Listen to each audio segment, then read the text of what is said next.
கர்த்தநாமம் மேம்படுவதாக. நம்ம இன்றைக்கு செய்திக்காக நம்ம அப்போஸ்தலர் நடபடிகள் 10ஆம் அதிகாரத்தை நம்ம திருப்பிக் கொள்வோம். அதிலிருந்து நம்ம தேவ செய்தியை நம்ம கேட்க போகிறோம். இன்றைக்கி செய்தியின் தலைப்பு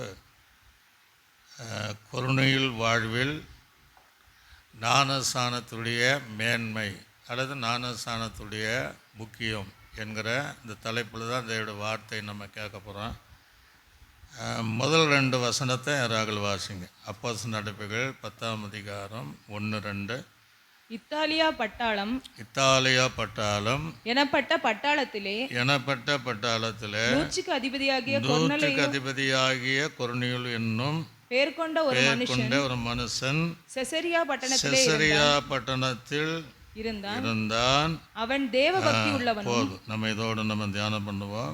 அல்லே கண்களை மூடி, நல்ல ஆண்டவரே, எங்களோடு கூட இன்றைக்கும் ஆண்டவரே பரலோக ராஜ்யம் செல்வதற்கு எது முக்கியம் என்பதை எல்லாம் இருந்தாலும், பாராட்டக்கூடிய வாழ்க்கை இருந்தாலும், மெச்சக்கூடிய வாழ்க்கை இருந்தாலும், ஆண்டவரே நற்சாட்சி உள்ள வாழ்க்கை இருந்தாலும், அந்த ஞானஸ்நானம் இல்லை என்றால் பரலோக ராஜ்யம் போக முடியாது என்பதை நூற்றுக்கு அதிபதியாக கொர்நேலியு மூலமாக இன்றைக்கு அந்த சத்தியத்தை அறிந்து கொள்வதற்கு கர்த்தர் நீர் உதவி செய்வதற்காக நன்றி செலுத்துகிறோம். இயேசு கிறிஸ்துவின் நாமத்தில் ஜெபிக்கிறோம், என் நல்ல பிதாவே, அல்லேலூயா. கர்த்தருடைய நாமம் மகிமைப்படுவதாக. பைபிளில் நீங்கள் பார்த்தீங்கன்னா நிறைய நூற்றுக்கு அதிபதிகள் இருப்பாங்க, நிறைய பேர். நீங்கள் வீட்டில் போய் அந்த நூற்றுக்கு அதிபதி வருகிற இடம்லாம் நீங்கள் பார்த்தீங்கன்னா அவங்க ரொம்ப நல்லவங்களாக இருப்பாங்க. அல்லேலூயா. எல்லாம் ரொம்ப நல்லவங்களாக இருப்பாங்க, தாழ்மை உள்ளவளாக இருப்பாங்க, உண்மை உள்ளவளாக இருப்பாங்க, பொறுப்பில் சரியாக இருப்பாங்க. என்ன சொன்ன போனால் அவருடைய விசுவாசத்தை கண்டு ஆண்டவரே ஆச்சரியப்பட்ட இடமெல்லாம் நிறைய. இப்படியெல்லாம் இருந்தாலும் அவங்களால என்ன செய்ய முடியலன்னா பரலோக ராஜ்யம் போக முடியல. ஒரு அலையா. ஏன் அப்படின்னா அவங்களுக்குள்ள அந்த ரட்சிப்பின் அனுபவம் இல்லை. உலகத்தில் நம்ம தவறு செய்யாமல் இன்றைக்கு தவறே செய்யலை, ஒருவன் கொலையே செய்யலை, திருடலை, ஆனால் அவன் திருடன் கொலை செய்தான் என்று ஜெயிலில் அடிச்சிருவாங்க. அப்போ அவன் என்ன செய்கிறான், நான் வந்து இதை செய்யலை, நான் தவறு செய்யலை, நான் இந்த காரியம் செய்யலை என்று தன்னுடைய நியாயத்திற்காக தான் வாழ்ந்த அந்த நல்ல வாழ்க்கை நிமித்தம் போராடி வக்கீலை வச்சோ யாரோ வச்சோ அந்த காவிலிருந்து அவனை தன்னை விடுவித்து கொள்வான். அதில் பொய் இருக்கும் உண்மையாக இருக்குன்னு வச்சுடுங்களேன். ஆனால் அதே சமயத்தில் நம்மக்கிட்ட எவ்வளோ நீதி நியாயங்கள் நமக்கு இருந்தாலும், அது மனிதரால் புகழப்படுகிற காரியம் இருந்தாலும், நம்ம நியாய நீதி வச்சு நான் எல்லாம் சரியாக தான் இருக்கிறேன் என்கிற நினைக்கக்கூடிய வாழ்க்கை இருந்தாலும், அந்த ரட்சிப்பின் அனுபவம் இல்லைன்னா நரகத்திலிருந்து தன்னை விடுவித்து பரலோக ராஜ்யம் போக முடியாது. அல்லேலூயா. உலக காரியம் போயிடல. ஆக ஆண்டுடைய விஷயத்தில் அந்த ரட்சிப்பு இல்லாமல் எதுவும் நடக்காது. என்னதான் நமக்கு நேர்மையான வாழ்க்கையும் நம்முடைய நடக்கைகள் நல்ல நடக்க இருந்தாலும் அந்த ரட்சிப்பு இல்லாமல் எதுவும் நடக்காது. இப்போ முதலாவது நூற்றுக்கு அதிபதிகள் பைபிளில் எங்கெல்லாம் இருக்கிறாங்க, சில வித்தை தியானித்து இந்த நூற்றுக்கு அதிபதி கொர்நேலியு குறித்து நம்ம இன்றைக்கி நம்ம தியானம் பண்ண போகிறோம். முதலாவது நீங்கள் எடுத்து வாசித்தீங்கன்னா மத்தேயு சுவிசேஷம் 8ஆம் அதிகாரம் அங்கே 5ஆம் வசனம் முதல் நீங்கள் வாசித்து பார்த்தீங்கன்னா, இயேசு கப்பர்நகரில் பிரவேசிக்கும் போது நூற்றுக்கு அதிபதி ஒருவன் அவரிடத்தில் வந்து ஆண்டவரே, என் வேலைக்காரன் வீட்டிலே திமிர்வாதமாய் கிடந்து. நல்ல சொல்கிறேன், நம்ம அதை நீங்கள் வீட்டில் வாசிடுங்க, நேரம் ஆகிடும். அவன் வந்து ஆண்டு கேட்குறான், என் வீட்டில் ஒரு திமிர்வாதனக்காரனாக ஒருத்தர் படுத்து இருக்கிறான். அப்படின்னா நல்ல ஒரு எஜமான், ஒரு அல்லேலூயா. வேலைக்காரர் சுகமாகணும், பலவீனப்பட்டான்னு வீட்டுக்கு அனுப்பாமல், நீயே உன் பாடுப்பான்னு கைவிரிக்காமல், அல்லது அவனுக்கு வேலைக்கான ஒரு ஆளையும் அனுப்பாமல் தானாக தேவனை தேடுகிற ஒரு அனுபவம். அப்போ நல்லா இறக்க குணம் இருக்குது. எல்லாம் அன்புள்ள ஜீவி அவங்க இருக்குது. வந்துட்டு சொன்னேன், ஆண்டவரே இந்த மாதிரி என் வீட்டு வேலைக்காரன் திமிர்வாதமாக இருக்கிறான், நீங்கள் வந்து தொட்டு அவனை என்ன செய்யணும், சுகமாக்குவேன். அல்லேலூயா சொல்லுங்களே லூயா. அப்போ ஆண்டவர் என்ன சொல்கிறாருன்னா, நான் வந்து அவனை தொட்டு நான் சுகமாக்குறேன் அப்படின்னு சொல்கிறார். அப்போ அவன் சந்தோஷமாக அதை ஏற்றுக்கொள்ளணும். ஆனால் அவன் அதை என்ன சொல்கிறான்னா, நீர் என் வீட்டுக்கு வர எனக்கு என்ன இல்லை, நான் பாத்திரம் கிடையாது, நான் அதிகாரம் உள்ளவன் தான். ஒருத்தர் போனா போவேன், வானா வருவேன், இதை செய்யணும் அதை செய்வேன், அதை செய்யக்கூடாதுன்னா செய்யாமல் இருப்பேன். எனக்கு எல்லாம் கீழ்ப்படி கூட அதிகாரம் இருக்குது. ஆனால் நீங்கள் என் வீட்டுக்கு வர எனக்கு பாத்திரம் கிடையாது. ஒரு அலைய சொல்லுங்களே லூயா. நான் எனக்கு தகுதி கிடையாது. பாருங்கள், இவ்வளோ அவங்ககிட்ட ஒரு தாழ்மை. ஏசம் வீட்டுக்குள்ளே வர்றதுக்கு நம்ம அவர் வரேங்கிறார், நான் தொட்டு சுகமாக்குறேன், வீட்டுக்கு வரேங்கிறார். இவர் வர வேண்டாம், நான் பாத்திரம் கிடையாது, நான் வந்து தகுதி கிடையாது, அதுக்கு அருகதை கிடையாது. ஆனால் நீங்கள் ஒரு வார்த்தை நீங்கள் என்ன செய்யுங்க, சொல்லுங்கள். ஒரு அலைய சொல்லுங்களே லூயா. என் திமிர்வாதக்காரன் சுகமாகுவான் என்று ஆண்டு சமூகத்தில் கேட்கும்போது ஆச்சரியப்படுறாரு. எந்த வசனத்தில் வாசிங்கன்னா, 10ஆம் வசனத்தில் வாசிக்கும் போது இயேசு இதை கேட்டு ஆச்சரியப்பட்டு நமக்கு பின் செல்லுகிறவர்களை நோக்கி, பின் யாரு, சீசல் ஜனக்கூட்டம் வராங்களே, செல்லலை நோக்கி, இஸ்ரவேலுக்குள்ளும் நான் இப்படிப்பட்ட விசுவாசத்தை காணவில்லை என்று மெய்யாகவே சொல்லு. அல்லேலூயா. அவரே ஆச்சரியப்படுறார். பின்னாடி வரங்களுக்கு விசுவாசம் கிடையாது. சீசர்களுக்கு எங்கே விசுவாசம் இருந்தது?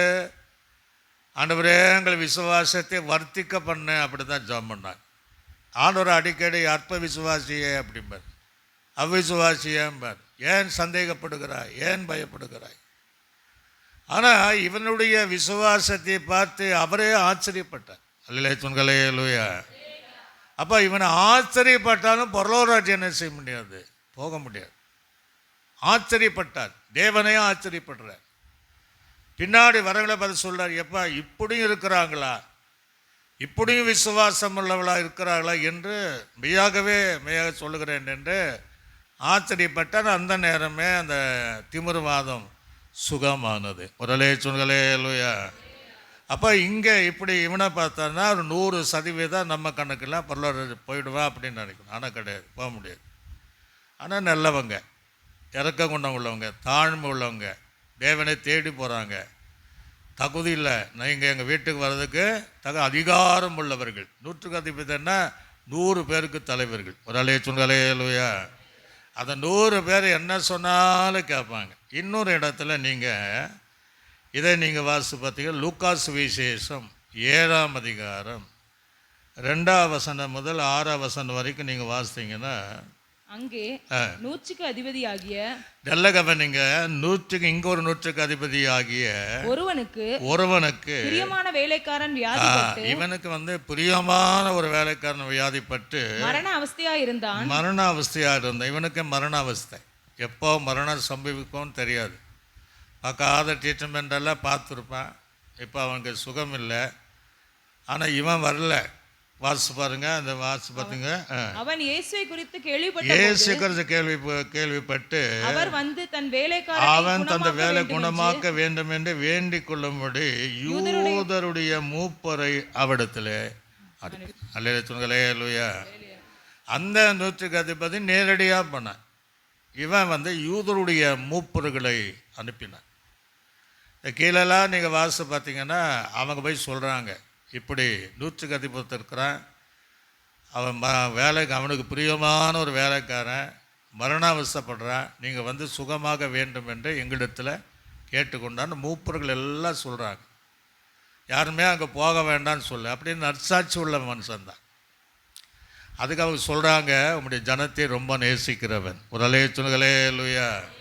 உங்களுடைய ஜனத்தை நேசிக்கிறவன் அப்படின்னா ரட்சிக்கப்பட்டவர்களே நேசிக்கிறவன். உமக்காக ஒரு தேவாலயத்தை கட்டி கொடுத்தவன். ஒரு அலைய சொல்லுங்களே லூயா.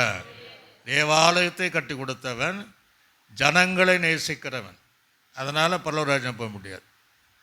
அதனால் உலகத்தில் இருக்கிற நாட்கள் வரையும் தேவன் அவளை நேசிப்பார், அவளை அன்பு பாராட்டுவார், அற்புதங்களும் செய்வார். அல்லேலூயா அல்லேலூயா. அப்போனா அவன் தான் சொன்னான், பக்கத்தில் வரும்போது எப்போ போய் சொல்லப்பா, அவர் வீட்டுக்கு வர நானும் பாத்திரம் கிடையாது, ஒரு வார்த்தை சொன்னார் சுகமாகனா அந்நேரமே அந்த வியாதிகள் சுகமானது. அல்லேலூயா. இப்படி இந்த 100க்கு அதிபதிகளை பார்த்தீங்கன்னா ரொம்ப ரொம்ப நல்லவங்களாக இருப்பாங்க. நாகூரில் பட்டணத்தில் துணையோ பேர் வேலைக்கார வச்சுக்கிறாங்க. அதை நான் அறிந்த அளவு சில குடும்பங்கள் சொந்த வேலைக்கார சொந்த குடும்பத்தை போல இருக்கிறாங்க. ஆனால் பலர் வியாதிப்பட்ட இப்படி பார்ப்பாங்களன்னா பார்க்க மாட்டாங்க. ஒரு வேளை இந்த செய்தி கேட்குற யாராவது நீங்கள் பலவீனப்பட்டு இருந்தால் கத்தனது திமிர்வாதனுடைய வியாதியை மாற்றினதை போல இந்த மரண அவஸ்தையில் இருக்கிற அந்த பிரியமான வேலைக்காரனுக்கு சுகம் கொடுத்ததை போல தேவன் உங்களுக்கு எப்பேற்பட்ட வியாதி இருந்தாலும் தேவன் சுகத்தை தருவார். ஒரு அல்லேலூயா. நீங்கள் விசுவாசித்தால் நீங்கள் இருக்கிற இடங்களிலே தேவன் அந்த அற்புதங்களை செய்வார். அதே போல் ஒரு 100க்கு அதிபதி தான் இந்த கொர்நேலியு.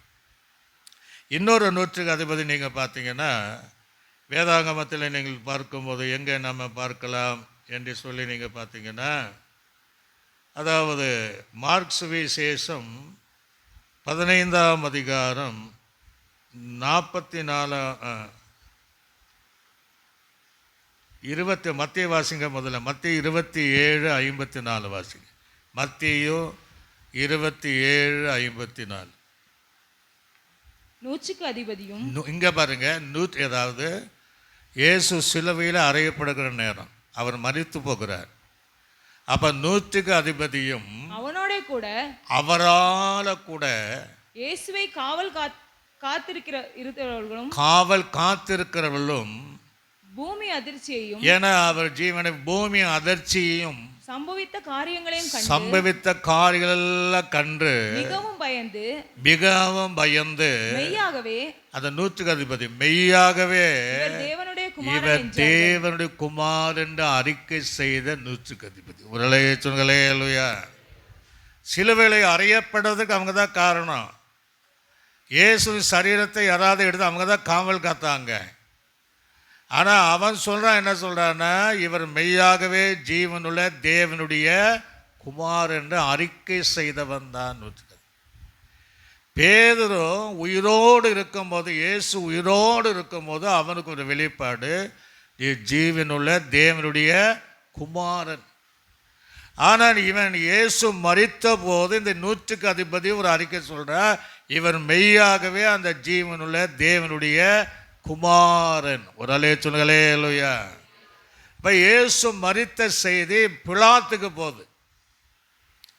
எல்லாரும் சொல்கிறாங்க இயேசு மரித்து விட்டார். அவன் என்ன செய்திருக்கணும், அதை நம்பணும். அவன் அதை நம்பலை. அதை நம்பாமல் என்ன செய்கிறான்னா 100க்கு அதிபதியே கூப்பிடுறான். காவல் காக்கிற 100க்கு நிறைய பேர் இருக்கிறாங்க. யூதல் இருக்கிறாங்க, ரோம பேர்ச்சவில் இருக்கிறாங்க, பிரதான ஆசிரியர் இருக்கிறாங்க.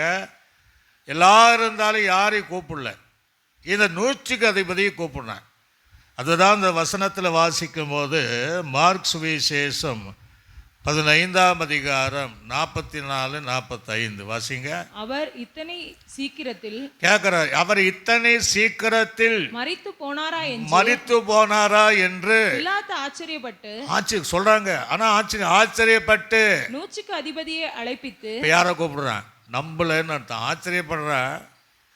காவல்க ஜீவனுள்ள தேவனுடைய குமாரனா இருக்கு, அவனை கூப்பிடுறாரு. அவன் 100க்கு அதிபதியை கூப்பிட்டு அவர் இதற்குள்ளே மரித்தது நிச்சயமா என்று கேட்டான். நிச்சயமா, இவங்க சொல்றதெல்லாம் சரிதானா, நிச்சயமா என்று கேட்டான். 100க்கு அதிபதியினாலே அதை அறிந்து கொண்ட பின்பு சரீரத்தை யோசேப்பினிடத்தில் ஒரு ஆளே சொல்லுங்களேலூயா. அப்ப இந்த 100க்கு அதிபதி உண்மையை பேசுகிறவர்கள். ஒரு ஆளே சொல்லுங்களேலூயா. கைகளை தட்டி கர்த்தரை மகிமைப்படுத்துவோம். நம்ம உண்மையை பேசுறோமா? நம்ம கிட்ட உண்மையா இருக்கா? உண்மை உள்ளவனை கர்த்தர் பரிபூர்ணமான ஆசீர்வதிப்பேன்னு சொல்றாரு. நம்ம எதுல உண்மையா இருப்போம்? ஆனா இவன் உண்மை உள்ளவனா இருக்கிறான். ஆனால் பிலாத்து கேட்குறான்னு இல்லைன்னு சொல்லிடுவோம், நம்மளை பாதுகாப்பான்னு இல்லை. அந்த ராஜகிட்ட தைரியமாக சொன்ன, ஆமா அவர் மரித்தது உண்மைதான். அவனுக்கு நல்லா தெரியும், 100க்கு அதிபதி உள்ளவர்கள் உண்மையை தவிர போய் பேச மாட்டாங்க. ஒரு அலே சொல்லுங்களே லூயா. நம்ம தாராளமாக பேசிடுறோம். உண்மையை பேசுகிறவன் 100க்கு அதிபதி. அதனால அவன் பரலோக ராஜ்யம் போக முடியுமா? ரட்சிப்பு கிடைக்குமான்னு கிடைக்காது. பவுலுடைய காரியத்தில் நீங்கள் நல்லா கவனிங்க. அப்போஸ்தலனுடைய நடவடிக்கைகள் அதில் நீங்கள் 15ஆம் அதிகாரம் 44, 45 அதை வாசித்தாச்சு. அப்போ 22ஆம் அதிகாரம் 25ஆம் வசனம் முதல் 29ஆம் வசனம் வாசிங்க. அவங்க ஒரு இத்தாலி பட்டணத்துக்கு பிரயாணம் போகும்போது நடக்கிற சம்பவம் வாசிங்க. அந்தபடி அவர்கள் அவனை வாரினால் அழுத்த கட்டும் போது, யார பவுலை கட்டும்போது பவுல் சமீபமாய் நின்ற 100க்கு அதிபதியை நோக்கி, 100 பக்கத்தில் 100க்கு எல்லாம் இருக்கிறாங்க, ஆனால் பக்கத்தில் 150 நோக்கி, ரோமனும் நியாயம் விசாரிக்கப்படாதவனுமாய் இருக்கிற விசாரிக்கப்படாதவனுமாய் இருக்கிற மனுஷனை அடிக்கிறது, நான் மனுஷனை அடிக்கிறது உங்களுக்கு நியாயமா? ஏன்னா பவுலை அடிக்க போறாங்க. அடிக்கும் போது அவன் 100க்கு அதிபதி பற்றி தெரியும். 100க்கு அதிபதி மனசாட்சி உள்ளவன். ஒரு அலே சொல்களே லூயா. இறுக்கம் உள்ளவன், பரிதாபப்படுகிறவன், தனக்கு சகாயம் செய்வான் என்பதை அறிந்து பவுலுக்கு, என்ன ரோமனா இருக்கப்ப, நான் குற்றம் செய்யாத எப்படி நீ விசாரிக்கலாம் என்று கேட்கும் போது 100க்கு அதிபதி அதை கேட்டு சேனாதிபதி இடத்துல போய் எப்படியோ பரவாயில்ல நீ என்னப்பா பேசுற அப்படின்னு சொல்லாம சேனாதிபதி இடத்துல போய் அதை அறிவித்து நீர் செய்ய போகிறதை, அங்க எச்சரிக்காம பாருங்க, நீ செய்ய போகிறதை குறித்து எச்சரிக்கையாயிரும். இந்த மனுஷன் ரோமன் அப்படின்னு சொல்லி பவுலை அடி வாங்காம பாதுகாத்தை ஒருவன் தான் 100க்கு அதிபதி. ஒரு அலே சொல்களே லூயா. கையில் சொல்களே லூயா. இப்போ எவ்வளோ நல்லவங்களாக இருந்திருக்கிறாங்க. நமக்கு எதிராளி ஒருத்தர் இருக்கிறான், அவனை அடித்தானா நம்மளும் சேர்ந்து தான் அடிப்பான். ஐயா நீ திருப்பி பேசுகிறேன்னு இன்னும் 10 அடி அடிப்பான். அவன் அதை சேனாதிபதியத்தில் கொண்டு போய் நீ எச்சரிக்கையாரும், ரோமன், அவனை அடிக்கக்கூடாது என்று பவுல் மேலே கை வைக்காதபடி பாதுகாத்தவன் இந்த 100க்கு அதிபதி. ஒரு அலே சொல்லுகளே லோயா. இன்னும் நல்ல கவனிங்க. அதே அப்போஸ்தலர் நடவடிக்கை அது ஒன்றை பார்த்து இதில் போயிடுவோம். 27ஆம் அதிகாரம் 41ஆம் வசனத்திலிருந்து சில வசனங்களை வாசிக்கணும், சீக்கிரமாக வாசிக்கணும்.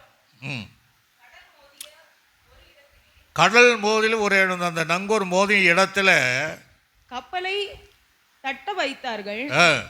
முன்னணியம் ஊன்றி அசையாமல் இருந்தது. பின்னணியம் அலைகளுடைய பலத்தினால் உடைந்து போயிற்று.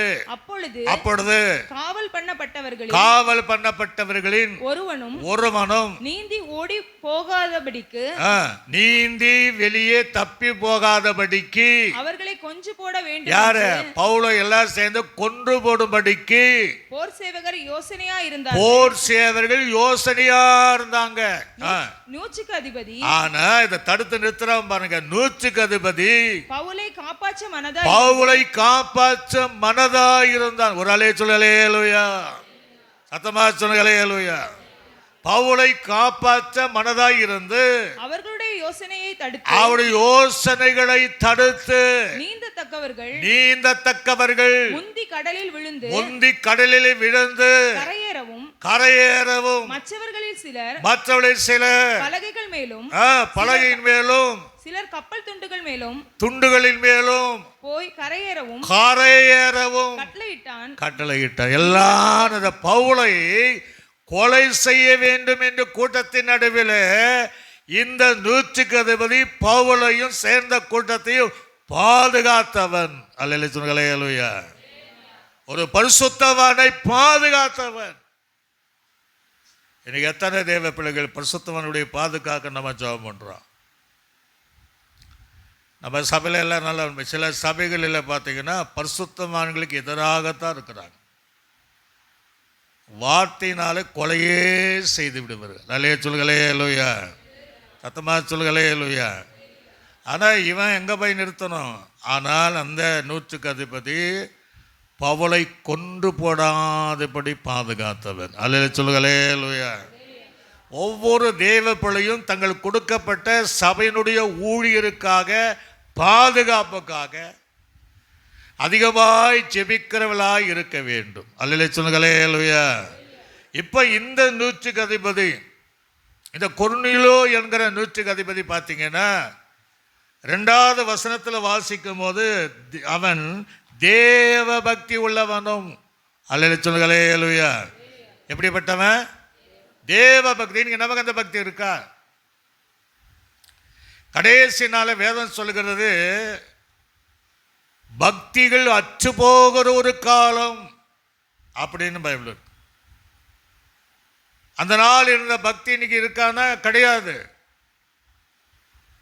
சபை மேல் உண்டாகிற பக்தி வைராக்கியம் இன்னைக்கு இருக்கானா? கிடையாது.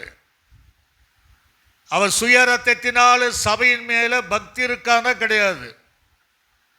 ஆனால் இயேசு உலகத்தில் இருக்கும்போது அவர் சபை குறித்து வைராக்கியம் உள்ளவராக இருந்தார். அல்லே சொல்களே லூயா.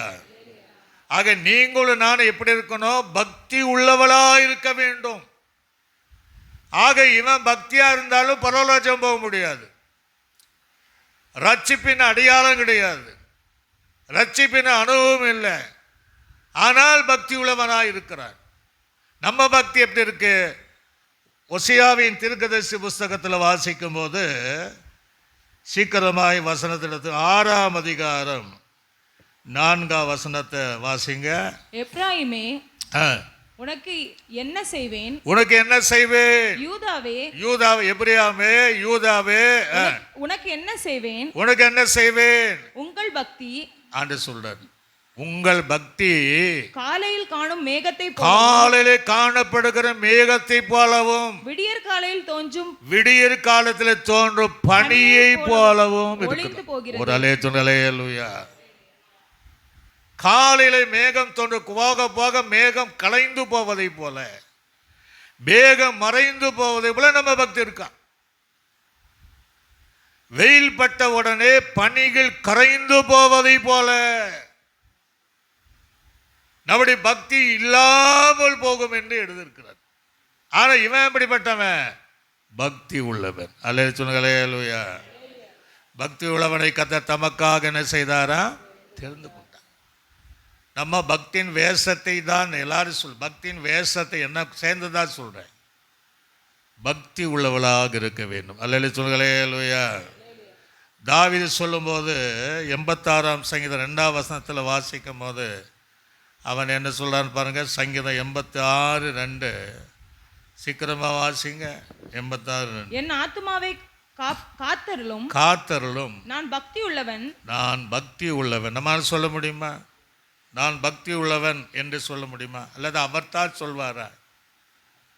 ஆனா கொர்நேலியு பக்தி உள்ளவன். அல்லே சொல்களே லூயா. வேதம் அவனுக்கு சாட்சி கொடுக்கும். நான் பக்தி உள்ளவன்.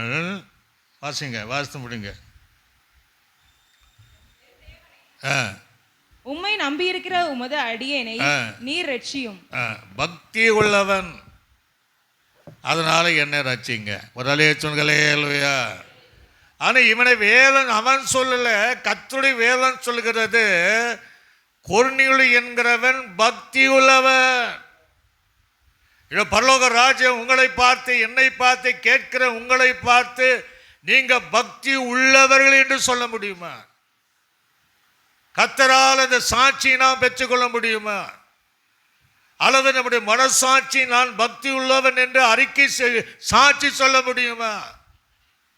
ஆனால் கொர்நேலியு அவன் 100 பேருக்கு பட்டாளத்தில் வேலை செய்யவனாயிருந்தாலும், இராணுவத்தில் வேலை செய்யக்கூடியவனாயிருந்தாலும், அந்த சூழ்நிலையில் அவன் பக்தி உள்ளவனாயிருந்தான். அல்லே சொல்லுங்களே லூயா. சிலர் சொல்லுவாங்க, நாங்கள் செய்கிற தொழிலில் பக்தியாக இருக்க முடியாது, இயேசுக்காக வைராக்கியமாக இருக்க முடியாது, அநேகர் சொல்லுவாங்க. அவன் அந்த பட்டாளங்களிலே 100 பேருக்கு நடுவிலும் அவன் பக்தி உள்ளவன் என்பதை தேவன் அறிந்து கொண்டார். அல்லேலூயா சொல்லுங்களே. அல்லேலூயா. தேசத்தின் நடுவில் நம்மை பக்தி உள்ளவர்கள், இவ்வளவு பக்தி உள்ள சந்ததி, இது தேவனுக்கு பயப்படுகிற பக்தி கிட்ட இருக்கு என்று சாட்சி சொல்லக்கூடிய வாழ்க்கை நம்ம வாழணும். ரெண்டாவது, இந்த கொர்நேலிய நூற்றுக்கு அதிபதியை பார்க்கும்போது வீட்டாரோடும் தேவனுக்கு பயந்தவனாயிரும். அதனாலே சொல்லுங்களே. அல்லேலூயா. அவன் மாத்திரம் கிடையாது, அவன் மாத்திரம் கிடையாது. மனைவி, பிள்ளைகள், ஒரு அந்த நாள் வீட்டில் அவங்க அப்பா அம்மா இருந்தாலும் சரி, மாமா மாமியார் இருந்தாலும் சரி, அந்த வீட்டில் யாரெல்லாம் இருக்கிறாங்களோ வீட்டார் அனைவரோடும் தேவனுக்கு பயந்து வாழ்ந்தவன். ஒரு அலே சொல்லுங்களே. அல்லேலூயா. கைகளை வச்சு சொல்லுங்களே. அல்லேலூயா. இன்றைக்கி நமக்கு பயம் இருக்கா? சபைக்கு வரமே பயம் இருக்கா? இது தேவன் இருக்கிற இடம், பயம் இருக்கா? என்னத்தெல்லாம் நம்ம பேசுகிறோம், என்னெல்லாம் பண்ணியிருப்போம், ஏன் பண்ணுறோம்? பயம் இல்லை. உடலே சொல்லுங்களே. அல்லேலூயா. ஆண்டவர் சொல்றார், நான் எஜமானாலும் எனக்கு பயப்படுகிற பயம் எங்கே? பயத்தோடு நடக்கத்தோடு கர்த்தரை சேவிங்களா தான் சொல்றாரு. அப்ப எங்கே நமக்கு பயம் இருக்கிறது? ரட்சிக்கப்படாத ஒருவனுக்குள்ள பயம் இருக்கு. அது சாதாரண பயம் இல்லை. வீட்டார் அனைவரும் கர்த்தருக்கு பயந்தார்கள். அந்த பயத்தை அவன் கற்றுக் கொடுத்திருக்கிறான். அவன் முன்மாதிரி உள்ளவனா இருந்திருக்கிறான். அவன் மனைவி பிள்ளைகளும் கர்த்தருக்கு என்று பயந்து ஜீவிக்கிற ஒரு ஜீவியம் வாழ்ந்தவங்க தான் அந்த நூற்றுக்கு அதிபதி ஆகிய கொர்நேலியு. அல்லேலூயா. இன்னைக்கு வீட்டில் நல்லா கவனிச்சு பாருங்க, எல்லாருக்குள்ள பக்தி இருக்கு, பக்தி இருக்காது. மனைவிக்குள்ள பயம் இருந்தால் புருஷனுக்குள்ள பயம் இருக்காது. வீட்டிலேயே சொல்லுவாங்க, விசிட்டிங் போகும்போது, இந்த வாலிப பசங்களுக்கு பயமே இல்லை பாஸ்டர், கொஞ்சம் அட்வைஸ் பண்ணுங்க. எந்த வீடாவது வீட்டார் அனைவரோடும் நாம் பயந்திருக்கிறோம் என்று சொல்ல முடியுமா? அதை பயந்திருக்கிறோம் என்று சொன்னால் அவர்கள் எல்லாம் இந்த இடத்துல இருப்பாங்க. ஒரு அலே சொல்லுங்களே. அல்லேலூயா. தேவனுக்கு பயப்படுகிற தேவ சமூகத்தில் இருப்பார்கள். சிலர் சொல்லுவாங்க, என் வீட்டுக்காரர் கொஞ்சமே பயம் இல்லை, தெய்வ பயம் இல்லை. இன்னும் சொல்லுவாங்க, சரி மனைவிக்கு தெய்வ பயமே இல்லை அப்படிம்பாங்க. ஆனா இங்க வீட்டார் அனைவரோடு தேவனுக்கு பயந்து ஜீவித்தவன் தான் இது கொர்நேலியு என்கிற நூற்றுக்கு அதிபதி. அல்லேலூயா சொல்லுங்களே. அல்லேலூயா. கையில் அப்படியே உயர்த்தி சொல்லுங்களே. அல்லேலூயா. அவன் பயப்படுவன். இன்னைக்கு நல்லா கவனிங்க, ரட்சிக்கப்படாதவர்கள் தேவனுக்கு பயப்படுறாங்க. அவன் ரட்சிக்கப்படலை, நானும் சன் எடுக்கலை, ஆனால் தேவனுக்கு பயப்படுகிறோம். அல்லேலூயா சொல்லுங்களே. அல்லேலூயா. நம்ம ரட்சிக்கப்பட்டிருக்கிறோம், நானும் சன் எடுத்திருக்கிறோம், அபிஷேகம் பெற்றிருக்கிறோம், அந்நிய பாஷைகளை பேசுகிறோம், ஆனால் என்ன இல்லை? பயம் இல்லை. இவ்வளோ மாற்றம். நம்ம தான் தேவனுக்கு பயப்படுறோம், குடும்பமாக பயப்படும். நானும் என் வீட்டாரும் என்றார் கர்த்தரையே. அல்லேலூயா சொல்லுங்களே. அல்லேலூயா. நம்ம பயப்படணும், பயம் இல்லை. தேவாலயம் என்பது பயம் இல்லை, தேவ சமூகம் என்பது பயம் இல்லை, கர்த்தருடைய ஊழியக்காரன் என்பது பயமே நமக்கு கிடையாது.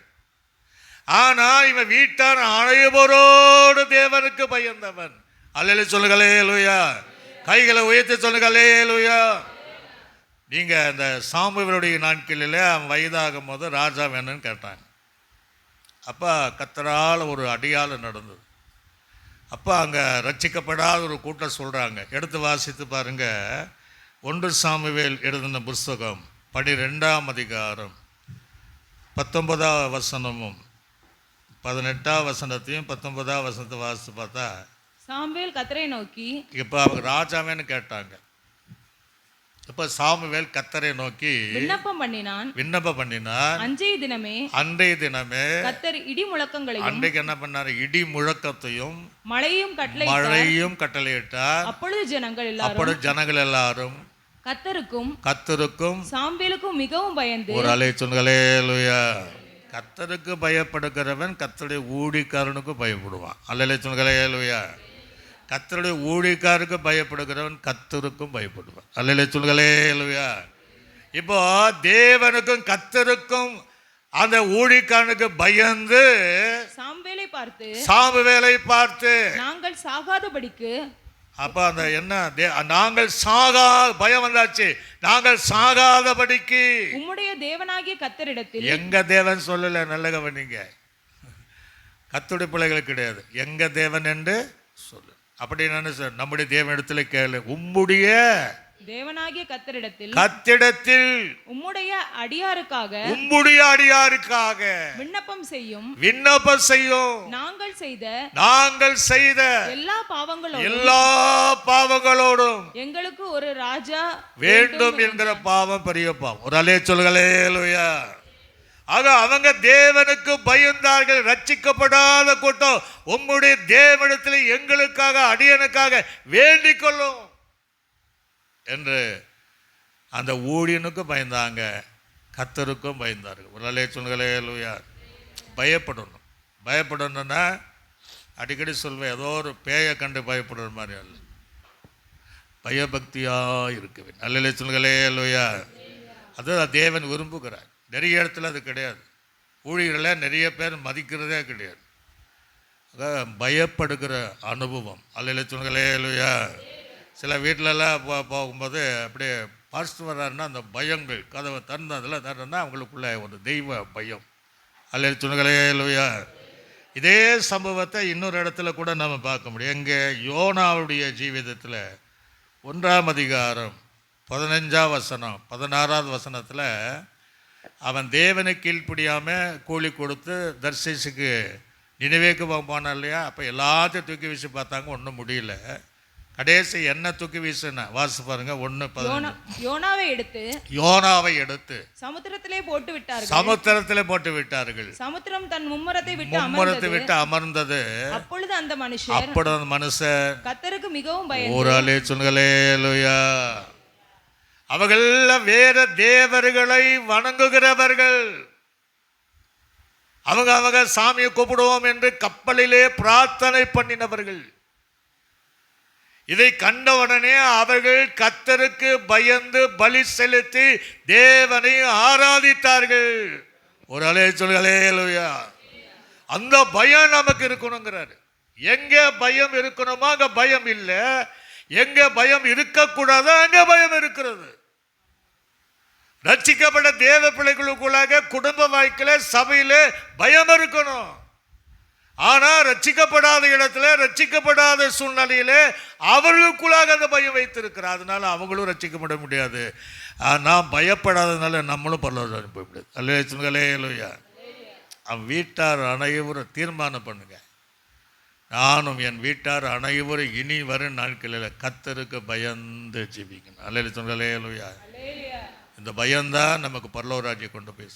அடுத்து நீங்கள் பார்த்தீங்கன்னா அவன் சொல்கிறான் பாருங்க, தேவனுக்கு ஜனங்களுக்கு மிகுந்த தான தர்மங்களை செய்கிறேன். அல்லேலூயா. மிகுந்த தான தர்மம், தாராள குணமுடையவர்கள். எப்படியெல்லாம் தர்மம் செஞ்சிருப்பான். பைபிளில் தர்மம் செய்யணும்னு இருக்கு, அது செஞ்சுட்டு அதை தம்பட்ட அடிக்கக்கூடாதுன்னு தான் பைபிள். தான தர்மங்களை போனவராக தான் கேட்டான். நற்கிரைகளினால ஒருவன் பரலோகராஜ்யம் போக முடியாது. அல்லேலூயா. ரட்சிக்கப்பட்ட பின்பு செய்கிற தான தர்மங்களோ நற்கிரிகளோ தேவன் ஏற்றுக்கொண்டு பரலோக ராஜ்யத்தில் பிரவேசிக்க முடியும். தவிர இவன் மிகுந்த தான தர்மங்களை செய்தவன். பைபிளில் எதையும் போய் சொல்ல மாட்டேன். பைபிளில் உண்மையைத்தான் எழுதுவார்கள். ஆவியானது எழுதி வைத்திருக்கிறார். அவர்கள் மிகுந்த தான தர்மங்களை செய்வார்கள். அல்லேலூயா. பிறந்த நிருபத்தில் அழகாக எழுதினார், நீ எல்லாத்தையும் விற்று உன் நிலங்களானாலும் தானம் தர்மம் பண்ணினாலும் உங்கள்கிட்ட அன்பு இல்லைன்னா ஒன்றும் இல்லைன்றார். அல்லேலூயா. இவங்கிட்ட அன்பு இருக்கு. அன்பில்லாமல் செய்கிற எதையும் இல்லை, இவன் அன்பினால செய்கிறவன். அதனால வேதம் அவனுக்கு சாட்சி சொல்றது, இவன் மிகுந்த தான தர்மங்களை அவன் செய்கிறவன் என்ற வேதம் தெளிவாக சொல்லுகிறது. 1 கொரிந்தியர் 13ஆம் அதிகாரம் 3ஆம் வசனத்தை கூட வாசிங்க. 1 கொரிந்தியர் 13ஆம் அதிகாரம். எனக்கு உண்டான யாவற்றையும் நான் அன்னதானம் பண்ணினாலும் அன்னதானம் பண்ணினாலும் என் சரீரத்தை சுட்டரிப்பதற்கு கொடுத்தாலும் எனக்குள் இல்லாவிட்டால் எனக்கு பிரயோஜனம் ஒன்று பிரயோஜனமே இல்லை. ஒரு ஆளே சொல்லுங்களே லூயா, பிரயோஜனமே இல்லை. இப்படியும் செய்வாங்க. அன்பில்லாத ஒரு ஜனங்க இருக்க தான் செய்வோம். நீங்கள் இன்னொரு வசனத்தை கூட நான் மத்திய சுவிசேஷம் 6:1-2 நீங்கள் வாசித்து பாருங்க. 6:1-2 வாசித்து பாருங்க. மனுஷன் காண வேண்டும் என்று அவர்களுக்கு முன்பாக உங்கள் தர்மங்களை செய்யாதிருங்கள். ஒரு அலைய சொல்லுங்களே லூயா. சிலர் சொல்லுவாங்க, நம்ம சொல்லிட்டு செய்துட்டு சொல்லி காட்டக்கூடாது. இந்த கை கொடுப்பதை இந்த கையில் மறைச்சிடணும். சில தானம் தம்பட்டம் பண்ணிடுவாங்க, வால் போஸ்ட் அடிச்சிடுவாங்க. இந்த வாட்ஸ்அப்பில் பார்த்தீங்கன்னா எல்லாம் போட்டோ பிடிச்சிட்டு போட்டுருவாங்க. ஆனால் அவைகள் செய்யக்கூடாது. ஒரு அலைய சொல்லுங்களே லூயா. அதுலன்னா அதோடைய பலனை நீங்கள் அவங்களும் செய்யும். இப்படி இவன் சொல்லலை, இவன் மிகுந்த நானா கர்த்தரே அங்கே எழுதி வைத்திருக்கிறார். அலையில சொல்லுங்களே லூயா. மிகுந்த தானம் தர்மம் செய்யும். அடுத்ததான் ரொம்ப விசேஷமான ஒரு காரியம். அந்த வசனத்தில் எப்பொழுதும் தேவனை நோக்கி ஒரு அலைய சொல்லுங்களே லூயா. எப்பாவது ஒரு நாள் அல்ல, எப்பொழுதும் தேவனை நோக்கி ஜெபம் பண்ணி கொடு. 100 பேருக்கு ஒரு தலைமை, மிலிட்ரியில் அவன் தான் பெரிய ஆள். அவனால் ஜெபம் பண்ண முடியுதுன்னா நம்மளால் ஜெபம் பண்ண முடியாதா? நம்ம கேட்டால் எங்கே ஜெபம் பண்ணிங்களா? டைமே இல்லை. பார்த்தேன், டைம் இல்லையா, நேரம் இல்லை. ஜெபம் பண்ணுறதுக்கு நேரம் இல்லை. ஆண்டு சொல்லுவார், உன்னை ஆசீர்வதிக்க அந்த நேரம் கிடையாது. அல்ல சொல்லுங்களே லூயா. உன்னை பார்க்க எனக்கு டைமே இல்லைன்றவர். அதாவது நல்ல கவனிங்க, நாம் துதிக்காமல் நம்மை மூடி இருக்கிற வரையும், நாம் தேவனை ஆராதிக்க கூடாதபடி நம் வாய் மௌனமாக இருக்கிற வரையும், நாம் ஜெபம் பண்ணாதபடி நாம் மௌனமாக இருக்கிற வரையும், வேதாகமத்தை தியானிக்காமல் அது எப்பொழுதும் மூடி இருக்கிற வரையும் தேவன் மௌனமாகவே இருப்பார். அல்லது சொல்லுங்களே லூயா. சத்தமாக சொல்லுங்களே லூயா. ஒன்றுமே பண்ணலன்ட்டு ஆண்டு கேட்டு ஆண்டு எப்படி தருவார்? தேவனுடைய காரியத்தில் எல்லாவற்றிலும் மௌனமாக இருந்துட்டு நீ மௌனமாக இராதியும் அப்படின்னா அவர் எப்படி கேட்பார்? நாம் எல்லா விஷயத்தையும் சரியாக இருந்தால் தான் தேவன் மௌனமாக இராமல் நமக்கு செய்ய வேண்டிய காரியங்களை செய்வார். ஒரு அலைய சொல்லுங்களே லூயா. காலையில் எத்தனை பேர் ஜெபம் பண்ணீங்கன்னா கையை தூக்க முடியாது. அந்த அளவுக்கு தான் நம்ம ஜெப வாழ்க்கை போகுது. காலையில் 1 மணி நேரம் நாங்கள் ஆராதனைக்காக ஜெபம் பண்ணிட்டு வந்தோம். ஆராதனுடைய ஆசீர்வாதத்துக்காக ஜெபம் பண்ணிட்டு எத்தனை பேர் சொல்ல முடியும்? கேட்கிறவர்கள் எத்தனை பேர் சொல்ல முடியும்? ஏன் வாழ்க்கையில் ஆசீர்வாதம் கிடையாது? ஆனால் அவன் எப்பொழுதும் தேவனை நோக்கி ஜெபம் பண்ணி கொண்டே இருந்தான் என்று வேதம் சொல்லுகிறது. அல்லேலூயா. நம்ம இருக்கணும். சிலர் ரட்சிக்கப்படாதபடி எப்போது ஜெபம் பண்ணி கிடக்கிற ஜனங்கள் இருக்கதான் செய்கிறாங்க. எப்போது தேவனுடைய ஆலயத்தில் இருக்கக்கூடிய ஜனங்கள் நிறைய பேர் இருக்கதான் செய்கிறாங்க. ஆனால் அவங்களால என்ன செய்ய முடியாதுன்னா பரலோக ராஜ்யம் போக முடியாது. ஒரு அலைய சொல்லுங்களே லூயா. எப்போது ஜெபம் பண்ணி கொண்டு வரணும். தீர்மானம் பண்ணுங்க. நேரம் கிடைக்கும் போதெல்லாம் வாலி பிள்ளைகள் ஜெபத்தில் சரியாக இருக்கணும். இந்த வாலிபத்தில் 1 மணி நேரம் முழங்கால் போட முடியலன்னா போக போக எப்படி? அந்த நேரம் தான் சிலர் கழுத்து வலிக்கும். எந்த நேரம்? திங்கக்கிழமை சனிக்கிழமை ஒன்றும் வராது. அந்த ஞாயிற்றுக்கிழமை ஜெபம் நேரம் அப்படின்னா லேசாக தலை வலிக்குது, கால் வலிக்குது, வயிற்று வலிக்குது. ஒரு அலைய சொல்லுங்களே லூயா. அவசரமாக ஒரு இடம் போகணும். என்ன அவசரம்? எது அவசரம்? ஜபத்தை விட எது அவசரம்? ஒரு அலைய சொல்லுங்களே லூயா. அப்படி முழங்கால் அந்த நேரம் என்ன செய்யணும்? ஐயோ அங்கே ஜபம் பண்ணுறாங்களே, வீட்டில் அந்த 1 மணி நேரம் முழங்கால் படி ஜபிக்கணும். ஜபந்தான் செய்யும். ஒரு அலைய சொல்லுங்களே லூயா. ஜபிக்கிறவங்களே பரிகாசம் பண்ணுகிற கூட்டம் இருக்கதான் செய்யும். அதை நம்ம பார்க்கக்கூடாது. நம்ம ஜபம் பண்ணணும். நான் ஜெபம் பண்ணும், என் குடும்பம் ஜெபம் பண்ணும், என் பிள்ளைகள் ஜெபம் பண்ணும். குடும்ப ஜெபம் இருக்கா? அவன் எப்பொழுதும் தேவனை நோக்கி ஜெபம் பண்ணி கொண்டே அல்லேலூயா. தீர்மானம் பண்ணும். ஜெபிக்கிறவே ஜபிக்கிற வீடு தான் கூரையுள்ள வீடும்பாங்க. சரி, அதுக்குள்ளே போனால் நமக்கு நேரம் ஆயிடும். அப்போ இங்கே நீங்கள் பார்த்தீங்கன்னா ஜெபம் கொண்டு இருந்தால் பகலில் ஏறக்குறைய 9 மணி நேரத்தில் அவன் ஜெப வாழ்க்கை. ஒரு அலைய சொல்லுங்களே அல்லேலூயா. டெய்லி பகல் 9வது மணின்னா மாலை 3 மணின்னு அர்த்தம். இவ்வளோ பெரிய உத்தியோகத்தில் இருந்தாலும், அது 100 பேருக்குள்ள பொறுப்புள்ளவனாக இருந்தாலும், குடும்ப பொறுப்புள்ளவனாக இருந்தாலும், சரியாக எங்கே இருந்தாலும் இந்த 3ஆம் மணி, அது 9ஆம் மணி என்று சொல்லக்கூடிய அந்த நேரங்களிலே நான் நினைக்கிறேன் ஒரு ஜபாரியை வைத்திருப்பான், ஜபிக்கிற ஒரு இடத்தை வைத்திருப்பான். அந்த இடங்களில் போய் முழங்கால் படியிட்டு எப்போது தேவனை ஜபிக்கிறவனாய் இருந்தான். அல்லேலூயா. சத்தமா சொல்லுங்களே அல்லேலூயா. சில வீடு கட்டும் போதே ஜபாரை ஒன்று கட்டணும்பாங்க, கட்டியிருப்பாங்க, ஒரு நாள் கூட அந்த இடத்துல போய் ஜெபம் பண்ண மாட்டான். எப்படி நம்ம ஆசீர்வதிக்கப்பட முடியும்?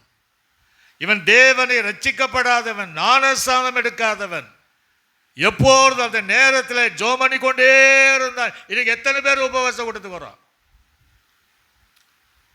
ஜெபம் பண்ணு எப்படி சும்மா தான் வீட்டில் இருப்போம். ஜெபம் பண்ணுக்கு எத்தனை பேர் வராங்க? பைபிள் ஸ்டடிக்கு எத்தனை பேர் வராங்க? தேவ சமூகத்தில் இருக்க வேண்டும் என்ற பாரங்கள் எத்தனை பேருக்கு இருக்கு? நமக்கு இருக்கிறதெல்லாம் மற்றவங்களுக்கு இருக்கு. ஒரு அலைச்சொல்களே அல்லேலூயா. ரட்சிக்கப்படாத கூட்டத்தை பாருங்க, எல்லாம் அப் டு டேட் கரெக்டாக இருப்பாங்க. நம்ம தான் எல்லாம் ஜீரோவில் இருக்கிறோம். தீர்மானம் பண்ணணும், நாங்களும் எப்பொழுது ஜெபம் பண்ணி கொண்டே இருப்போம். வலையில சொல்லுங்களே அல்லேலூயா. கைகளை வச்சு சொல்லுங்க வலையலுயா. எப்போதும் நாம் ஜெபம் பண்ணி கொண்டு இருக்கணும் அப்படின்ற வேதம் தெளிவாக சொல்லு. இப்போ நல்ல கவனிங்க. இப்போ ஏறக்குறைய 9ஆம் மணின்னா மாலை 3 மணின்னா தேவனுடைய தூதன் தன்னிடமாய் வரவும். ஒரு அலே சொல்லுங்களே அல்லேலூயா. நீங்கள் தூதனை பார்த்துருக்கீங்களா? அந்த பாக்கியம் தான் இல்லையா? கழுதைக்கு கிடைச்சது கூட நம்ம கிடைக்கலையா? விழியாமுக்கு கழுதை தூதனை பார்க்குறோம், அவன் பார்க்க முடியல, தூதனை பார்க்கலாம். ஒரு அலே சொல்லுங்களே அல்லேலூயா. நான் பார்த்துருக்குறேன். நான் ஒரு இடத்துல பிரசங்கம் பண்ணிகிட்டு இருக்கும்போது வேறு யாரும் இல்லை, திருஞானபுரம் டானியல் பாஸ் ஒரு நாள் என்னை கூப்பிட்டுருந்தார். பாக்கூரில் இருக்கும்போது ஒரு ஜெபம் பண்ணி ஆண்டோடைய வார்த்தை அப்படி சொல்லி கடை ஜெபம் பண்ணும்போது ஆண்டவர் வந்து அந்த உருவின பட்டியத்தோட தூதன் நிற்கிறா அப்படின்னு கர்த்தர் அதை சொன்னேன். ஆனால் நான் வந்த பின்னாடி அந்த பாஸ் ஃபோன் பண்ணி, பாஸை என் மக அதை பார்த்து மயக்கம் ஆயிட்டான். ஒரு அலைய சொல்லுங்களே அல்லேலூயா. பைபிள் இருக்கு இல்லையா, நிறைய பேர் அப்படி செத்த விளைப்பு ஆகிட்டா பாஸ்டர், ஒன்றே சொல்ல முடியல, நீங்கள் போன பின்னாடி தான் நான் அவளை பார்த்ததாக உயரமான தெய்வத்தை. உலலே சொல்லுங்களே அல்லேலூயா. நம்ம பார்த்துருக்குறோமா? பார்க்கணுன்னு ஆசைப்படுங்க. உலலே சொல்லுங்களே அல்லேலூயா. இன்று நான் தூதனை பார்க்கக்கூடியவன் நம்ம பார்க்கணும். கழுதையும் பார்க்குது, கொருணிகளும் பார்க்கணும் தேவன். அப்போ ஜபம் என்கிற நேரங்கள் வந்தா தூதன் நம்மை சந்திக்க வருவார். அல்லேலூயா சொல்லுங்களே அல்லேலூயா. கையில் வைத்து சொல்லுங்களே அல்லேலூயா. அதை யாக்கோபு ஒரு தூதனோடு அவன் மேற்கொண்டவன் என்று எழுதப்பட்டிருக்கிறது. ஜபங்களிலே மேற்கொண்டவன் என்று எழுதப்பட்டிருக்கு. ஆக ஜபமே இல்லை, எப்படி தூதனை பார்க்க முடியும்? ஜபிக்கிற இடங்களிலே தூதர்கள் வருவார்கள். அல்லேலூயா சொல்லுங்களே அல்லேலூயா. அந்த ஆசை வரணுங்க. ரட்சிக்கப்பட்டு பல வருஷம், எத்தனையோ வருஷம் இந்த அனுபவம் யாருக்குள்ள இல்லை.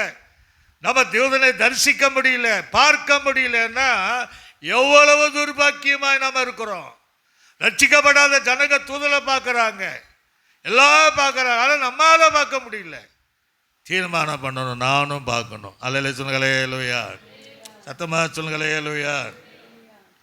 அப்போ கொருணிலுவே என்று அழைக்கவும் பிரத்யட்சமாக தரிசனமானார். அந்த 9ஆம் மணி 3ஆம் மணியில் எப்படின்னா தரிசனமானார்னா அது நேராக பார்த்த மாதிரி இருக்கும். எனக்கு அந்த சில அனுபவங்கள் நிறையா அப்படி இருக்கும். சும்மா அப்படி இருப்பேன், தூக்கத்தில் காண்பது வேறு. சும்மா அப்படின்னா நமக்கு ஒரு மயக்க நிலைமை மாதிரி வரும். திடீர்னு ஒரு காட்சி அப்படியே தெரியும். நான் உடனே மனைவி சொல்வேன், இப்படி ஒரு சம்பவம் நடந்துச்சு. அப்போ அதை காட்டணுன்னா அப்புறம் நம்ம அதை நம்ம விட்டு விலகணுன்னா நம்ம நார்மல் ஆகிடும். ஒரு அலைய சொல்லுங்களே அல்லேலூயா. இந்த அனுபவம் எத்தனை பேர் இருக்கா? அப்படி சொல்லுங்க, கையில் ஊற்றுவாலே சொல்லுங்க, அல்லேலூயா. அப்படி இருக்கா? இருக்கணும். அப்படியே நம்ம இருக்கிற மாதிரி இருப்போம். அப்படியே ஒரு மயக்கமாக வரும். ஒரு தரிசனத்தை ஆண்டவர் காண்பிப்பார். ஒரு அலே சொல்லுங்க, அல்லேலூயா. அவன் ஜெபம் பண்ணிட்டே இருக்கும்போது அவனுக்குள்ள பிரதிச்சமாக அவன் தூதுனால அந்த தரிசனத்தை பார்க்கிறவனாயிருந்தான்.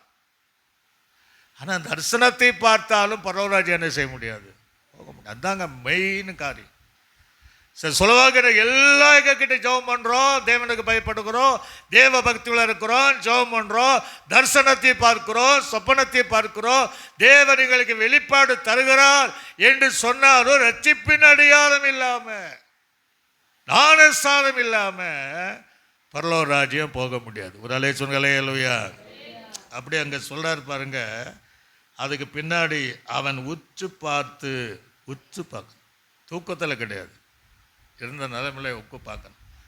தூதனமான பயம் வராமல் இருக்குமா? பயந்து, ஆண்டவரே நான் என்ன, ஆண்டவரே என்ன என்றான். அப்பொழுது ஆண்டவர், உன் ஜபங்களும் உன் தர்மங்களும் தேவனுக்கு நினைப்பூட்டுதலாக அவர் சந்தியிலே வந்து எட்டிற்றுங்கிறார். நம்ம செய்கிறது எல்லாம் அங்கே போகும். ஆனால் அவருக்கு அது என்ன செய்வாருன்னா, இவ்வளோ செய்கிறார, இவனுக்கு ரட்சிப்பு இல்லையேன்னு ஒரு சந்தர்ப்பத்தை கற்றுக் கொடுப்பார். ஒரு அலே சொல்லுங்களே, அல்லேலூயா. ஒரு சந்தர்ப்பத்தை கொடுப்பார். அதை பிரயோஜனப்படுத்திக் கொள்ளவே. சில பிரயோஜனப்படுத்துறதில்லை. இதெல்லாம் சொல்லிட்டு ஆண்டு சொல்கிறார். அங்கே ஒருத்தன் எப்போ ஜெபம் பண்ணிட்டுருக்கிறான்? 3ஆம் மணி நேரத்தில் ஒருத்தன் யோப்பா பட்டணத்தில் சீமோன் என்கிற பேதர் தோல் பதனிடுகிறவன், அவன் ஜெபம் பண்ணிட்டு இருக்கிறான். ஒரு அலே சொல்லுங்களே, அல்லேலூயா. இதே இந்த நேரத்தில் அவனுக்கு ஒரு தரிசனம். வானத்திலிருந்து 4 முனை கட்டப்பட்ட துப்பட்டி இறங்கி வருகிற, போர்வை இறங்கி வர, அவனுக்கு நேரம் அவனும் பார்க்குறான். அங்கே பூமியில் உள்ள சகல மிருகங்களும், ஊரும் பிராணிகளும், காட்டு மிருகங்களும், பறவைகளோடு அந்த கூடை இறங்கி வருகிறது. ஒரு அலே சொல்லுங்களே, அல்லேலூயா. சத்தமாக சொல்லுங்களே, அல்லேலூயா. எழுத்தின்படி இவை விழா இருந்தாலும் இவன் ஒரு புறஜாதி, இவங்க கூட சேரக்கூடாது. ஆனால் இந்த பேதுருவங்க ரட்சிக்கப்பட்ட அனுபவத்தில் இருக்கிறாங்க. அதனால நீ சந்தேகப்படாதப்பா, நீ சந்தேகப்பட. அங்கே ஆவியான பேசுற, சந்தேகப்படாத, அவனுக்கு தரிசனம், சந்தேகப்படாத, நான் சுத்தமாக்கி விட்டேன். ஒரு அலே சொல்லுங்களே, அல்லேலூயா. இதை அசுத்தம் என்று எண்ணாதே, தீட்டு என்று எண்ணாதே, நான் இவைகளை சுத்தமாக்கி இருக்கிறேங்கிறார். இப்ப நல்ல கவனிங்க. ஒருவன் எவ்வளவுதான் உண்மையுள்ளவனாய் ஆண்டவரை ஆச்சரியப்படத்தக்க வாழ்க்கை இருந்தாலும் அவன் ரட்சிக்கப்படல, அவன் அசுத்தமுள்ளவனாய் இருப்பான், அவன் தீட்டுள்ளவனாய் இருப்பான். எப்ப மாறும்? அவன் ரட்சிக்கப்பட்ட பின்புதான் அவைகள் மாறும். ஒரு நல்ல சொல்லலே, அல்லேலூயா. இடுத்தின்படி இவன் புறஜாதி, ஆவிக்குரியப்படி யார் புறஜாதி? ரட்சிக்கப்படாதகள் யாவரும் புறஜாதிகள் தான். ஒரு நல்ல சொல்லுங்களே, அல்லேலூயா. ரட்சிக்கப்பட்டவர்கள் மாத்திரம் இஸ்ரவேல் ஜனங்கள், தேவனுடைய ஜனங்க. இவனை சொல்லிட்டு, எப்பா யோப்பா பட்டணத்தில் ஒருத்தர் இருக்கிறான், நீ அவனை கூப்பிடு, அவன் உனக்கு என்ன சொல்கிறானோ அதன்படி செய். ஒரு அலே சொல்லுங்களே, அல்லேலூயா. அப்போ இவனுக்குள்ளே செய்யாத ஒன்று இருக்கத்தான் செய்யும். இன்னும் இவனை குறித்த சில காரியங்களை நாம் பார்க்கும்போது அதையும் நீங்கள் நம்ம வாசித்து நம்ம பண்ணால் தான் நல்லாயிருக்கும். அப்போஸ்தலர் நடபடிகள் 10ஆம் அதிகாரம் 22ஆம் வசனத்தை கூட வாசிங்க. அதற்கு அவர்கள் நீதிமானும், நல்ல கவனிங்க. அப்போ இவன் யாருங்க? ஒரு அலே சொல்லுங்களே, அல்லேலூயா. நீதிமானும், தேவனுக்கு பயப்படுகிறவனும், அது ஏற்கனவே பயப்படுகிறவனும், யூத ஜனங்கள் எல்லாரும். நல்ல கவனிங்க. அவன் வாழ்ந்த காலத்துல யூத ஜனங்க எல்லாரினாலும் நற்சாட்சி, நல்லவர் என்று, நல்லவன் அப்படி என்று சாட்சி பெற்றவரும் ஆகிய. ஒரு அலே சொல்லுங்களே, அல்லேலூயா. இந்த பொருள் யாருங்க? நீதிமான். ஒரு அலே சொல்லுங்களே, அல்லேலூயா. நல்லவனா ரொம்ப ரொம்ப நல்ல என்று என்று சாட்சி யூதர்கள் எல்லாரினால் சின்ன கொழுது முதியோர் வரையும் வயசானகள் வரையும் கேட்டால் என்ன சொல்லுவாங்க? எப்போ அந்த நூற்றுக்கு அதிபதி குறுநிலை எப்படி ரொம்ப நல்லவங்க, ஒரு அலையா எல்லா வாயினாலும் நற்சாட்சி. இப்போ இயேசு கிறிஸ்து கூட என்னை நீ ஏயா நல்லவங்கிற, பிதாவை தவிர ஒருவன் நல்லவன் இல்லையே. உலகத்தில் இயேசு வரும்போது எல்லாரும் இயேசு நல்லவன் சொல்லலையே. கொலைபாதகன், ஓய்வு நாளை மீறுகிறவன், மனுஷனை வஞ்சிக்கிறவன், பிசாசுக்கு தலைவன் தான் சொன்னாங்க. ஆனா இவனா பார்த்தீங்கன்னா வாழ்ந்திருக்கிற எல்லாரினாலும் நல்லவென்று சாட்சி பெற்றவன்.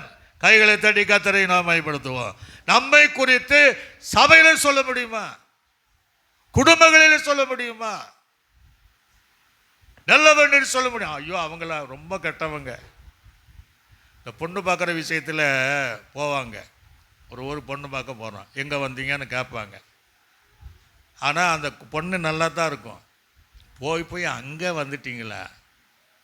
அது ஒரு குடும்பமா? நல்ல குடும்பத்தை கெடுத்துட்டு வரவங்களெல்லாம் அனுப்பிவிட்ருவாங்க. ஒரு அலையா நிறைய நடக்குதுங்க ஆவிக்குறி வாய்க்கு. அதுக்குன்னு சில ஆள் இருப்பாங்க. நல்ல குடும்பம், நல்ல மாப்பிள்ளை இருப்பான், நல்ல பொண்ணாக இருக்கும். ஐயையோ நீங்கள் அங்கேயா போயிட்டீங்க.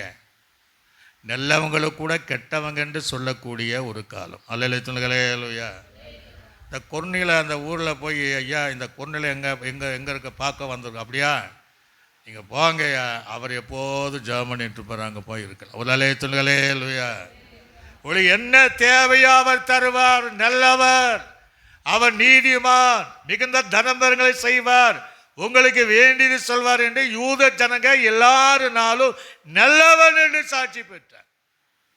நம்ம பசங்க சொல்லுவாங்க எங்கள் அப்பா நல்லாப்பான்னு சொல்லுவாங்களா, எங்கள் அம்மா நல்லாமான்னு சொல்லுவாங்களா? சில கேட்டு பாருங்கள், சின்ன பசங்களை உங்களுக்கு யாரை பிடிக்கும் அப்படி. எங்கள் அப்பா சின்னதில் கேட்டார், உனக்கு யாரை பிடிக்கும்? எனக்கு 2 பேரை பிடிக்கும்னேன்.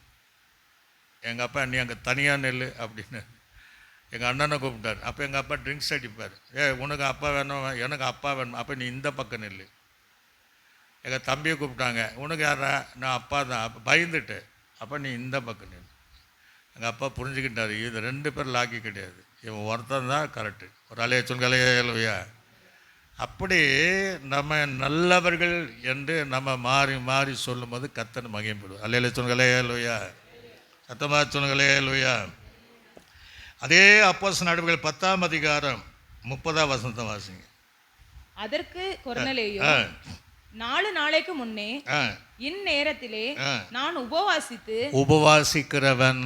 ஒரு அலையா எப்படிங்க? நமக்கு உபவாசம் இருக்கா?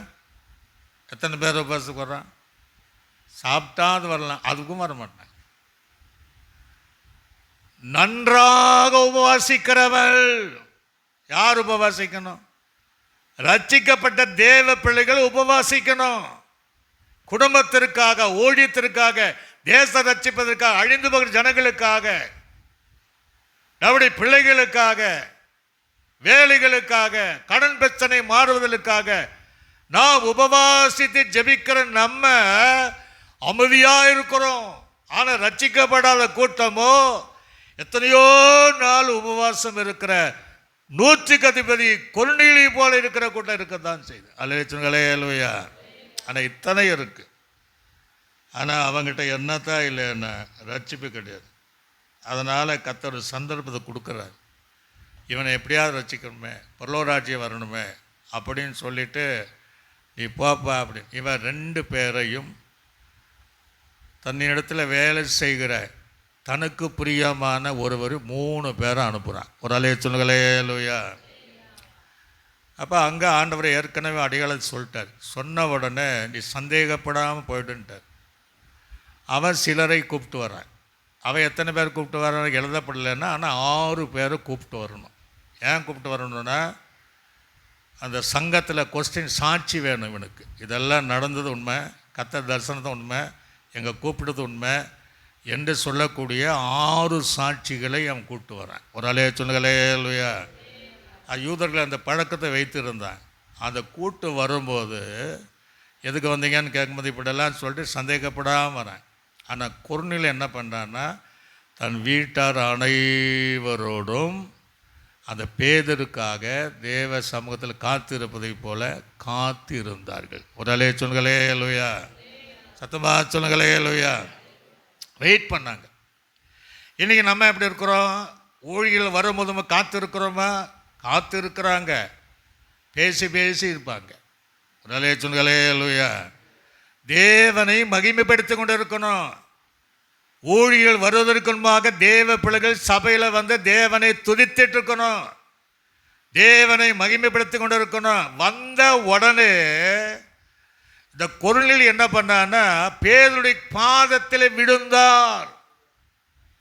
அவன் சொன்னான், எப்பா நீ வணங்காத, என்னை தொடாத, நான் உன்னை போல் இருக்கிற நானும் ஒரு மனிதன். முதலே சொல்களே லூயா, கையில் வச்சு சொல்களே லூயா, நானும் உன்னை போல் இருக்கிற ஒரு மனுஷன்தான், என்னை தொடாத. ஏன் அவங்க தொட்டாங்கன்னா அந்த காலத்தில் அவங்களுக்குள்ள ஒரு பிரமாணம் இருந்துச்சு. பக்தி உள்ளவனை ரொம்ப மதிப்பாங்க, பக்தி உள்ள தேவனையும் மதிப்பாங்க. ஒரு அலேச்சுகளே இல்லையா. அதற்கு அடையாளமாக யார் பக்தி உள்ளவளாக இருக்கிறார்களோ அவருடைய பாதத்தை விழுந்து அவளை கனப்படுத்துவது அப்படி வழக்கமாக இருக்கு. இன்னைக்கு அப்படி இருக்கா? ஊழியரை நம்ம கனப்படுத்துகிறோமா? பரிசுத்தவான்களை கனப்படுத்துகிறோமா? காலை விட வேண்டாம். நம்ம இடத்துல இல்லை. சில சபைகளெல்லாம் பார்த்தீங்கன்னா ஊழியர்கள் அவ்வளோ வேதனைப்பட்டிருப்பாங்க. அல்லேலூயா லூயா. அதனால் அவன் விழுந்தான்.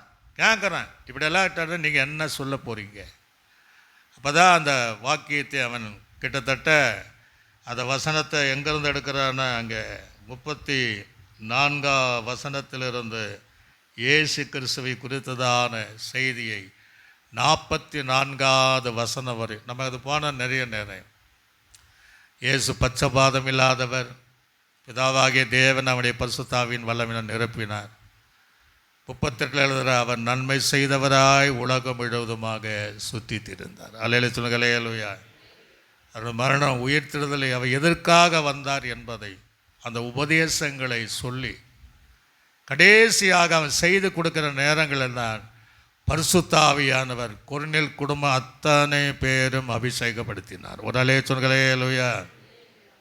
கைகளை தட்டி கர்த்தரை நாம் பயன்படுத்துவோம். அப்போ நல்ல கவனிங்க, அந்த அந்த அபிஷேகம் அந்த ஞானஸ்நான சத்தியம் இல்லைன்னா கொர்நேலியுவினால புலவரது போக முடியாது. இன்றைக்கு இப்படி இருக்கிற சன்மார்க்க ஜீவம் உள்ளவர்கள் நிறைய பேர் இருக்கிறாங்க கிறிஸ்தவங்களில். ஆனால் ஞானஸ்நானம் எடுக்கல, ரட்சிக்கப்படலை. அப்படி இருக்கும்போது அவர் எப்படி பரலோகராஜ்யம் போக முடியும் என்கிற சத்தியத்தை தான் உங்களுக்கு அறிவித்துக் கொண்டு இருக்கிறோம். அல்லேலூயா. கடைசி நாளாகிலும் இந்த கொர்நேலியுடைய வாழ்க்கை நினைத்து அவங்கிட்ட ரட்சிப்பு இல்லாமல் தேவன் சந்தர்ப்பத்தை கொடுத்ததை போல உங்க வாழ்க்கையில மன திரும்புவதற்கும் ரட்சிப்புக்கும் அபிஷேகத்திற்கும் ஞானஸ்நான சத்தியத்திற்கு தேவன் உங்களை அழைக்கும் போது சொல்லும் போது உடனே தாமதமின்றி அந்த ஞானஸ்நானம் எடுக்கும் போது உங்க பேரில் ஜீவ புத்தகத்தில் எழுதி கர்த்தர் உங்களை அங்கே சுதந்திரவாளியாய் தேவன் மாற்றுப்பார். அல்லேலூயா. இதை கடைசி நம்ம வாசித்து நான் முடிக்க போகிறோம். ஆக பேதுரு எல்லாவற்றையும் வெளியே போக செய்து முழங்கால் படிட்டு ஜெபம் பண்ணி அந்த 10 கடைசி வாசிக்கும் போது இந்த வார்த்தைகளை பேதுரு பேசிக்கொண்டிருக்கையில் வசனத்தை கேட்டவர்கள் யாவர் மேலும் பரிசுத்த ஆவியானவர் இறங்கினார். அல்லேலூயா. இப்போ எல்லாரும் கேட்டாங்க. மேல் வீட்டாரில் 120 பேர் மேலே இறங்கின அதே ஆவியானவர் கொர்நேலியு வீட்டின் மேலே அவ்வளோ உண்மையுள்ளவனாக இருந்தாலும் அவனுக்குள்ள அபிஷேகம் கிடையாது, ரட்சிப்பு இல்லை. ஆனால் கொடுத்த சந்தர்ப்பத்தை சரியாக பிரயோஜனப்படுத்தினான். ஒரு அல்லேலூயா. நிறைய பேர் காணிச்சு எருசலேமே நாங்கள் அதை வீடாடி பண்ணியிருக்கிறோம்.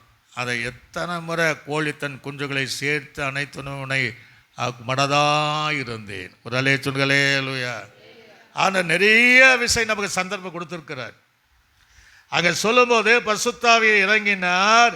அவர்கள் பல பாஷைகளை பேசுகிறதையும் தேவனை புகழ்கிறதையும் பேதுரு ஓடு கூட வந்திருந்த விருத்தசேதனமுள்ள ரட்சிக்கப்பட்ட விசுவாசி கேட்கும்போது பரிசுத்த ஆவியினுடைய வரம் புறஜாதியின் மேலே பொழிந்தருளப்பட்டது குறித்து பிரமித்தார்கள்.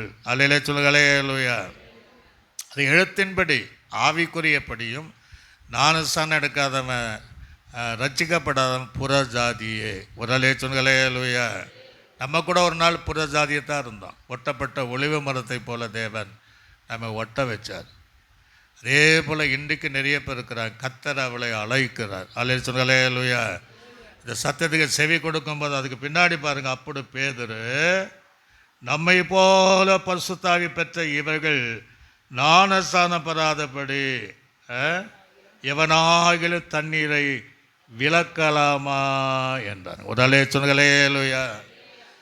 நம்மை போல பரிசுத்தாவியானவரை பெற்ற இந்த ஜனம் ஞானஸ்நானத்தை குறித்து விலகி இருக்கலாமா என்று பேதுரு நினைக்கிறான். இன்னைக்கு எத்தனையோ பேர் அபிஷேகம் பெற்றவர்கள் ஞானஸ்நானம் எடுக்காம நிறைய பேர் இருக்கிறாங்க. அது சரியான அபிஷேகம் அல்ல, அது சரியான ஆவியானவருடைய நடத்திப்பா அல்ல. அது அபிஷேகம் பெற்றவர்கள் ஆவியானவர் சகல சத்தியத்திற்குள்ளாக நம்மை நடத்துகிற ஆவியானவர் தான் நம்முடைய ஆவியானவர். அல்லே சொல்லுங்களே, அல்லேலூயா. ரெண்டே இடத்துல தான் அன்னையா சவுல் மேல் கை வைக்கும்போது அவன் அபிஷேகம் பெற்ற பின்னாடி ஞானஸ்நானம் எடுத்தான். இங்கே பேதுரு பிரசங்கம் பண்ணும்போது கொர்நேல் வீட்டு யாவரும் அபிஷேகம் பெற்று அந்நிய பாஷைகளை பேசினார்கள். அல்லேலூயா சொல்லுங்களே, அல்லேலூயா. கடைசியாக அதை பின்பு அந்த வசனத்தில் வாசித்து நான் முடிச்சிடுவோம். கடைசி அந்த வசனம் சொல்லுகிறது, கர்த்தருடைய நாமம் என்றால் என்ன? பிதா, குமாரன், பரிசுத்தாவி என்கிற நாமத்தினால அவர்களுக்கு ஞானஸ்நானம் கொடுக்கும்படி கட்டளையிட்டார். அப்பொழுது சில நாள் அங்கே தங்கும்படி அவனை வேண்டிக் கொண்டார்கள். அப்படின்னா ஞானஸ்நானம் எடுத்து இன்னும் அநேக காரியங்களை கற்றுக்கொண்டு தேவனுடைய சுதந்திரமாய் மாறினார். அப்படி என்றால் நீங்களும் நான் எப்படி இருக்க வேண்டும்? அந்த குருநிலுடைய அத்தனை அனுபவங்கள் இருக்கணும். ரட்சிக்கப்பட்ட தேவ பிள்ளைகள், ரட்சிக்கப்படாத தேவ பிள்ளை இந்த அனுபவம் இருந்தாலும் ரட்சிக்கப்படணும். ஞானஸ்நானம் என்ற சத்தியத்துக்குள்ளாகவன் அப்படியே நம்ம எழுமி நின்று ஆண்டு சமூகத்தில் ஒப்பு கொடுத்து குருநிலுடைய இன்றைக்கி வீட்டில் போய் இன்னும் தியானம் பண்ணி நானும் குருநிலை போல தேவ பக்தி உள்ளவனாக மாறணும். தேவனுக்கு பயப்படணும். வீட்டார் அனைவரோடு சேர்ந்து பயப்படணும். எப்போது ஜெபம் பண்ணணும். மிகுந்த தான தர்மங்களை பண்ணணும். தூதனை தரிசிக்கணும். நல்லவன் என்று சாட்சி பெறணும். நீதிமானாக இருக்கணும். உபவாசிக்கணும். தேவனுடைய வார்த்தையை கேட்க ஆவலாக இருக்கணும் என்று சொல்லக்கூட அப்படியே நம்ம கொஞ்சம் நேரம் ஆவியில் நிரம்பி ரீபா லாபா ராபா கைகளை தட்டி சந்தாபரா க்ளோரி டு காட். ஒரு அபிஷேகம் இறங்கணும் ஆண்டவரே. நீ ஏதோ ஒரு காரியத்தை செய்ய போகிறீர்.